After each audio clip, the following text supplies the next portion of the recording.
right, first off, I'd like to say welcome to the nation's capital. Thank you for taking time out to talk to us. Let's get right into it. You have been on a book tour. Where have you been the last couple of days?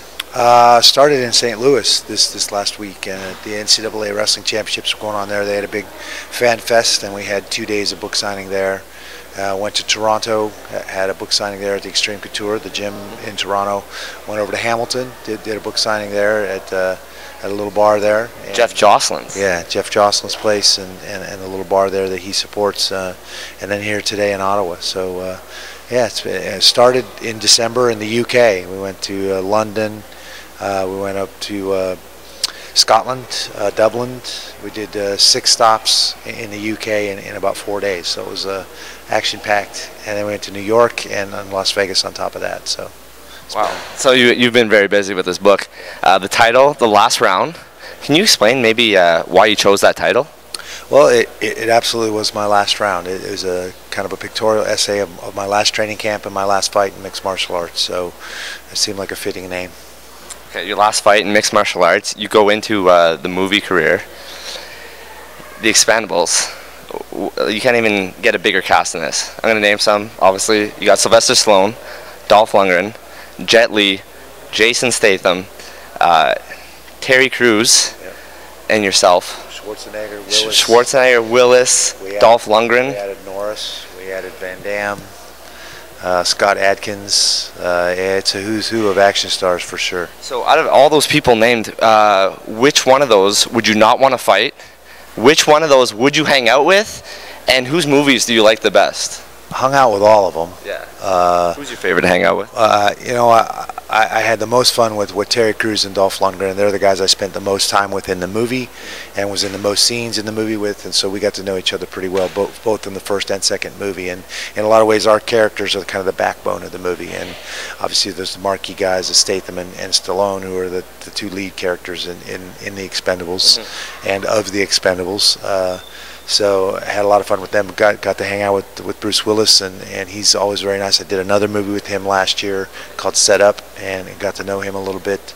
Been around Schwarzenegger a ton through the Arnold Classic, and you know, he's an amazing guy. I've heard him speak publicly on 3 occasions now, and he always blows me away every single time. Off the cuff, very articulate. Very, you know, most people think of him as, you know, I'll be back, and he's actually a very, very smart guy. And same thing with Sly. I mean, wrote Rocky, you know, Rambo, wrote the first Expendables. I mean, the guy's brilliant. He knows the industry. He knows exactly what he needs to do. We're probably going to start shooting Expendables 3 here in the fall after Expendables 2 comes out in August. That's large. Which one wouldn't you fight out of all those people, though? I would fight any of those guys. I mean, the guy that I think is probably the most akin to a fighter would be Dolph. He's still doing Kyokushin karate. He trains at a high level. He's done some full contact stuff.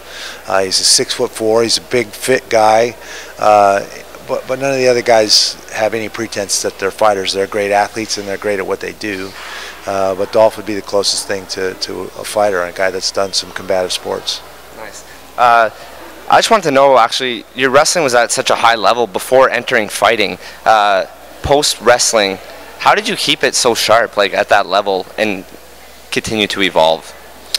I think just having an open mind, being willing to put myself out there. I realized that if I thought wrestling was the be-all and end-all, I probably wasn't going to progress anymore and learn the other things I needed to learn. So I think it was all a mindset, being willing to get tapped out, being willing to get potentially knocked out or kicked in the head or punched in the face, and not kind of resting on the wrestling laurels that I had coming into the sport.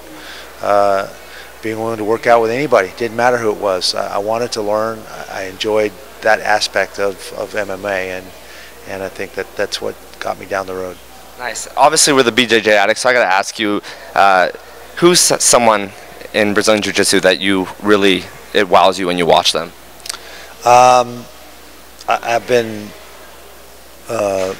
real impressed with a ton of guys. I got a chance to train with Robert Drysdale, got a chance to train with Jacare. Those guys were very, very impressive. Learned some of my first jiu-jitsu from John Donahue, who trained with the Machados, was a black belt under the Machados. Higan Machado was an amazing practitioner of jiu-jitsu, and not somebody we ever really got to see in MMA. So those were all guys that I liked.